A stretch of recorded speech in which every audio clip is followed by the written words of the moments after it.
Salam dostlar, bugün sizin yeni videonun karşınızdayım. Dostlar, bugün sizden birlikte Yalnız Kurt video çekeceğim. Yani Yalnız Kurt oynayacaq sadece. Bir oyun oynadıktan sonra videonu sonlandıracağım.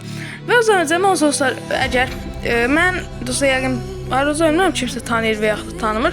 Dostlar, mənim ana kanalım FF Nihat kanalıdır və FF Nihat kanalında bu kanal tapmalarını istəmişəm. Bir nəfər tapıb indi adını deməyəcəm. Yəni biləcəm dostlar, cəmcim bircə nəfər tapıb. Yəni indi bu kanalda inşallah haqqında göstərəcəm ana kanalda, amma yəni ona kimi olsa bu kanal böyüsün biz yaxşı olar. Və zaman olsa dostlar, FF Nihat kanalına abunə olsanız sevinərəm. Olsa dostlar FF Nihat yazan kimi gəlir. Oradan zaman olsa dostlar girib abunə olub son videosuna like atsanız sevinərəm deyirəm. Ondan sonra söz çox uzatmadan Lone Wolf'umuza başlayaq. Və oyunumuza başlayaq. Və dostlar bu ikinci kanal olsa da ona da biraz kapak şəkli və videosuna, yəni o kapak şəkli hazırlayacağım və videosuna biraz montaj edəcəm, yəni çox az şəkildə. İnşallah artanda abunəmiz artsa daha eləməyə çalışacağım. Və 12 abunəyə dostlar həqiqi çox sağ olun. Yəni inşallah bu videodan sonra 20 abunə olarıq. Əslində bu kanal deseydim 50 abunə olarıq. Amma ehtiyac yoxdur. Biz belə görüm bir adam necə sıfırdan qalxa bilir. Oo, qəşəng.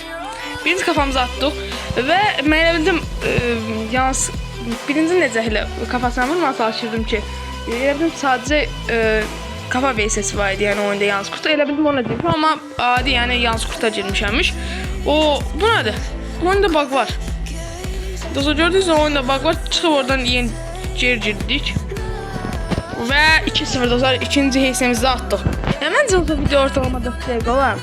Ne zaman da bırakın baxanlar da videomuza like atsın.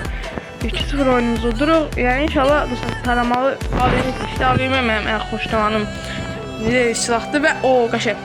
Yanında bir dənə MP5 ən xoşladığım silahlardan biridir, yəni taramalı silahlardan biridir. Amma mən MP5 ilə oynayacağım çünki AVM ilə həqiqət oynaya bilmirəm. 0 oyunculuq AVM ilə. Oo, vura bilər dedim və 3-0. Yəni deməyin dostlar taradım. Bu dostlar mən AVM ilə oynayamıram həqiqət. Yoxsa dostlar taramazdım. Yəni o da kaş AVM seçməz, yəni 1 vs 1 vs atardı, yəni taramalı silahla. Və yaxud da indi mən tək gülə silahlardan xoşlayıram. O öləcəyimi dostlar, yəni inşallah ölməliyik.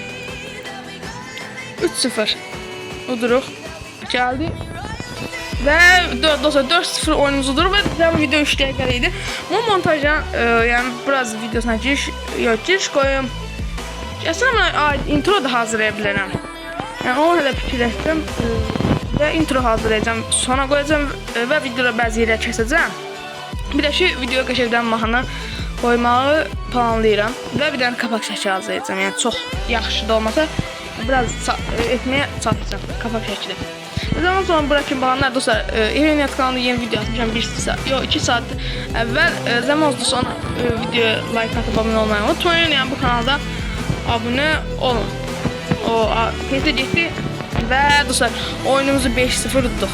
Dostlar oyunumuz bitti. Zaman oldu dostlar, dediyimiz üzrə FF Nihat kanalına abunə olun, son attığım videoya like atsanız sevinirəm. Yəni bu kanalda zaman olsa abunə olun, like atın. Yəni bunu da sıfırdan yükseltmeye çalışırıq.